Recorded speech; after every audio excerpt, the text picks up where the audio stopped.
My name is Dr. Wendy Walsh. I'm a single mother. I'm a professor of psychology, and I've had a 20-year career in the television business. For the last 10 years, I've been a frequent television commentator on many networks. Early in 2013, a regular segment was created for me on the O'Reilly Factor.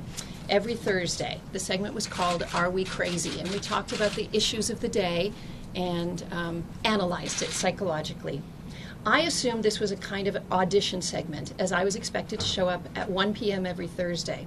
In the segment, I would usually appear from the Fox News studio in Los Angeles, and Mr. Bill O'Reilly appeared from New York City, and another psychologist from San Diego. 3 weeks after I began the segment, my dreams came true. I received an email from Mr. O'Reilly's assistant asking me to join him for dinner in Los Angeles. I was really excited. My answer was absolutely, because this confirmed to me that this was a business dinner and he was going to have a job offer for me. At the dinner, at the restaurant at the Bel Air Hotel, he told me early in the dinner that he thought I was a very beautiful woman. And he also told me very quickly, I had planned to talk about career at Fox, to talk about being a paid contributor, and he brought it up right away. He said, Roger Ailes is a very good friend of mine, you're doing a great job for us so far, and we would like to make you a paid contributor. He complimented me on my work that I'd done so far, and he assured me that Roger Ailes would sign off and I would be a paid contributor. I was delighted about this because I'm a single mom. I have a child on the autism spectrum. Her educational needs are a little bigger than my budget can afford, so I needed another job, in this gig economy. So when dinner was finished, he simply said, let's get out of here.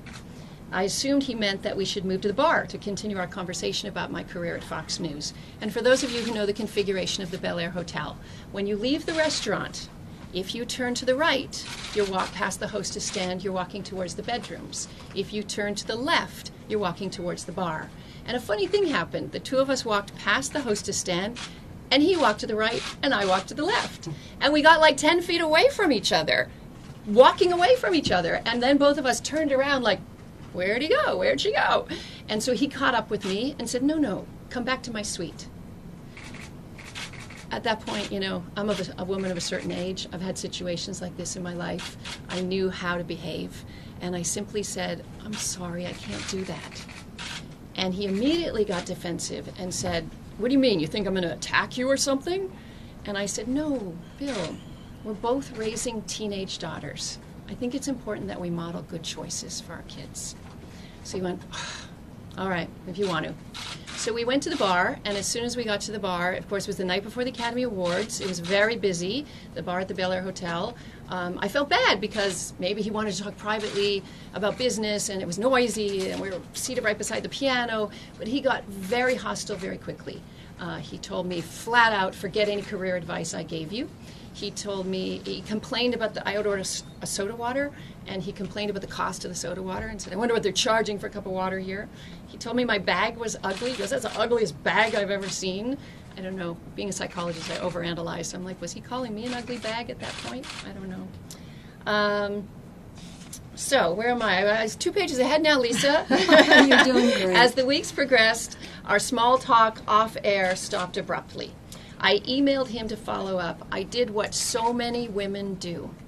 I'm going to kiss the hand of the big dog, not sexually, not flirtatiously. I contacted his secretary, sent her some book ideas for research for one of his upcoming books, talked about how he's a history buff. I have a friend who's actually 95 years old and very smart, and maybe he should meet him. And he said, sure. So it was all very nice, flattering. But I could feel him getting colder and more distant, and with every appearance, my job opportunities at Fox getting further and further away from me. The last time I saw him, I was actually in New York on book tour, so I was on his set live. And he wasn't talking to me. We were being mic'd, and he was just down looking at his script. And it was the I think the first time I'd ever been in his physical presence since that night. And he looked up from his scripts, and he said, when are you leaving? And that was the last words he ever said to me.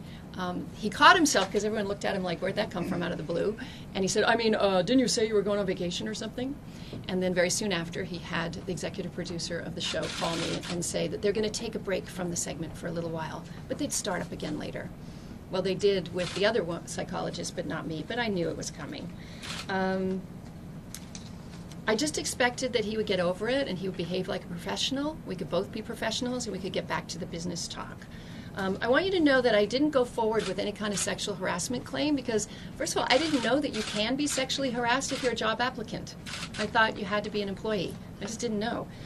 The other thing is that my teenage daughter was about to submit a whole bunch of college applications, and I didn't want a day like this to happen when she had applications in.